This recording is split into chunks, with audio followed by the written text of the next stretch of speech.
Le magazine littéraire Épilogue est une présentation de la Librairie du Quartier. Merci à ce précieux partenaire et à leur équipe de libraires. Vos prochaines lectures vous attendent au 1120 Avenue Cartier.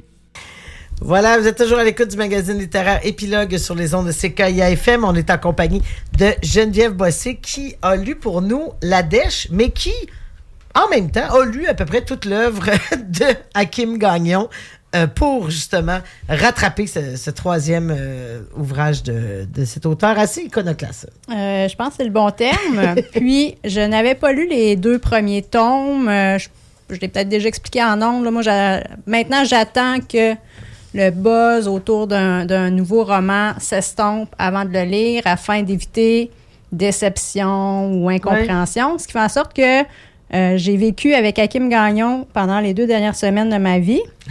Je suis sortie de tout ça saine et sauve parce que Hakim Gagnon, bien que ça soit très bien écrit, ça ne s'adresse pas à tous les lecteurs.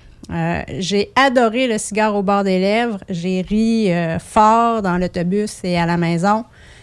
On parle beaucoup de thématiques qui pourraient faire penser à des ados. Là. Moi, je suis un bon public là, pour ce genre de blagues-là. Beaucoup de passages où il y a un malaise, mais c'est impossible de ne pas rire. J'ai adoré. Parfois, c'est grivois, c'est vulgaire même parfois. C'est de premier niveau. Ouais. Là, c'est de premier niveau, mais il faut être capable d'aller au-delà de ça. J'ai aussi beaucoup aimé Granby au passé simple ou les questions de Pop, c'est-à-dire le père d'Hakim. Et je me suis plongée, je vais changer de verbe, j'ai commencé la lecture de La Dèche. On en a parlé beaucoup. Oui, c'est vrai que mettre ça ensemble, je me suis plongée dans La Dèche. Oh, la vivacité d'esprit en ce dimanche midi, elle est toujours là. Je n'ai pas perdu mes réflexes d'enseignante. Hakim Gagnon a fait la tournée des médias. On l'a d'ailleurs croisé ici il y a quelques semaines et il était à Chute Madame Lee hier en entrevue. C'est un drôle de personnage qui, dans La Dèche, se met à nu, au sens propre et au sens figuré, je dois dire, et il aborde sa faillite. Parce que c'est de l'autofiction. Ça se passe en 3 jours, donc c'est quand même une durée assez courte. Et on sent parfois que, il s'est passé 1 ou 2 heures. Il y a un petit décalage, là, j'ai trouvé dans la chronologie. J'ai tourné la page, à un moment donné, OK, on est à Montréal, mais à l'autre page, on était à Toronto. La Dèche, c'est l'histoire de sa faillite. Hakim trouve par un heureux hasard un chèque de 2000 $ et il s'empresse de le dépenser avant que le fisc lui réclame. Il décide d'aller passer une folle fin de semaine à Toronto. Et on est dans son monde, alcool, cigares, il dépense. Alors, on est encore dans ce milieu-là. On s'éloigne un peu de ses problèmes d'intestin, mais on fait encore référence à l'alcool. C'est aussi, comme dans les 2 premiers tomes, une succession de mauvaises décisions. Ces décisions-là doivent être prises rapidement, sans beaucoup de réflexion. Et c'est un enchaînement de gaffes, de trucs impossibles. A-t-il vraiment tout vécu ça? Donc, évidemment, c'est une autofiction, mais probablement qu'il y a des petits passages là, agrémentés ou modifiés. Il y a beaucoup d'autodérision. Je pense qu'il se regarde aller en disant « j'ai pas d'allure ». Oui. Donc, il y a une scène là, dans les toilettes d'un restaurant de Toronto. Là, si réellement ça s'est produit, OK. Ah ouais? On va jusque-là. Mais oui, beaucoup de remises en question, beaucoup de questionnements aussi par rapport à sa relation avec son amoureuse. On fait référence aussi brièvement à son frère, Carl Camille, Pop, évidemment. On en apprend aussi davantage au sujet de sa mère, avec laquelle il a vécu quelque temps en Ontario, chez un vétérinaire qui avait de drôles de pratiques. Je n'en dirai pas plus. Non, tout a l'air bizarre dans ce livre-là. Ah, mais oui, c'est... Puis moi, dans la vie, je me considère comme une personne bizarre, là. Puis je m'assume. J'aime mieux... Non, mais j'aime mieux... Particulière, bizarre. On a chacun nos...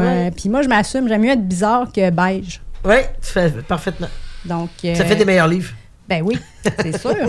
Alors, on tourne encore, là.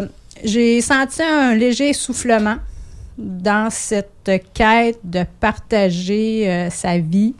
C'est une petite coche en dessous de ces deux premiers. Est-ce que c'est, je m'excuse du terme anglais, est-ce que c'est la vibe qui l'a poussé à poursuivre dans ce style? Moi, je suis convaincue qu'il est capable d'écrire autre chose, mais il y a un essoufflement, c'est comme s'il surfait là, sur... mais c'est très, très bon, là. C'est un léger détail. La langue, elle est maîtrisée si on aime justement l'oralité. Il y a des sacres, il y a des belles métaphores. On sent que c'est une plume sincère, vraie, authentique. C'est une des grandes forces d'Hakim Gagnon. Beaucoup d'humour, de blagues, d'ironie. Un autre petit détail qui m'a un petit peu agacée, il y a beaucoup de références culturelles. Et moi, ces références-là, je les connais. J'ai pas été obligée de sortir mon cellulaire. Donc, puis je me questionne toujours, quand il y a des repères culturels dans un roman, est-ce que ça vient circonscrire un peu la lecture? Le lecteur qui n'a pas ces références-là des années 90 ou 2000, va-t-il prendre la peine de chercher? 2, est-ce que ça vient modifier la compréhension? Est-ce qu'on perd un peu l'essence de la blague ou du contexte? Il y en a quand même pas mal. Certains très bien placés, c'est judicieux, ça ajoute une couche d'humour ou d'ironie. Parfois, ça vient briser le rythme. Alors, on se met dans la peau de quelqu'un qui n'aurait pas, mettons, 3/4 des références. Je vous donne un exemple pour ceux et celles qui ont vu La face cachée de la Lune. Oui. Quand Robert Lepage dit « Je parle fort et je ne suis pas ridicule ». Oui. Moi, c'est une réplique forte dans ma vie, là. C'est un running gag avec des amies enseignantes. Bien, la personne qui n'a pas vu ce film-là et qui ne voit pas Robert Lepage devant son miroir, Ouais.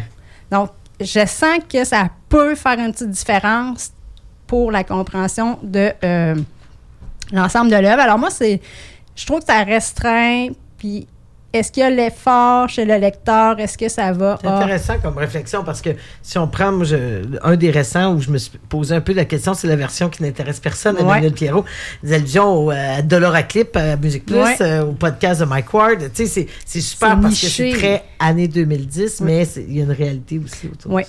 Et ce n'est pas un secret pour personne. Hakim Gagnon a une fascination pour Marc Séguin.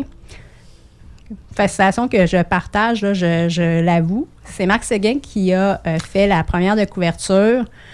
Il y a plusieurs pages qui décrivent cette rencontre improbable qui finalement a lieu.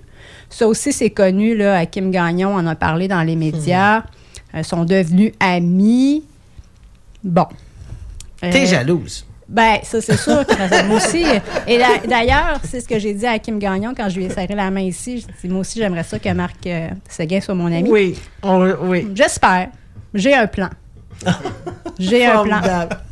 On va. Oui. Ben, déjà. J'ai un plan et je pense qu'il est judicieux. Une bonne connaissance de son œuvre. En tout cas, ça aide toujours à ouvrir des portes. Et c'est pas inintéressant, mais encore là, si on connaît pas Marc Séguin, OK, mais pourquoi cette fascination? Il y a aussi beaucoup de références aux étiquettes de vin que Marc Séguin fait pour la maison Pinard et Filles.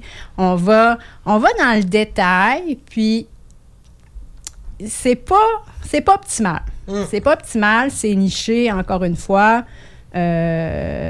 Puis c'est pas si important de savoir que Marc Séguin mange des Pop-Tarts. Bon, c'est au bleuet. Ceci étant dit... Sont-ils bio? L'histoire ne le dit pas. Ceci étant dit, c'est un très, très bon livre. J'ai encore failli dire le verbe plonger. N'hésitez pas à le lire et il peut se lire indépendamment là, des deux autres. Il y a quelques références aux deux premiers tomes. C'est un chouette roman. On ne se casse pas la tête. On rit.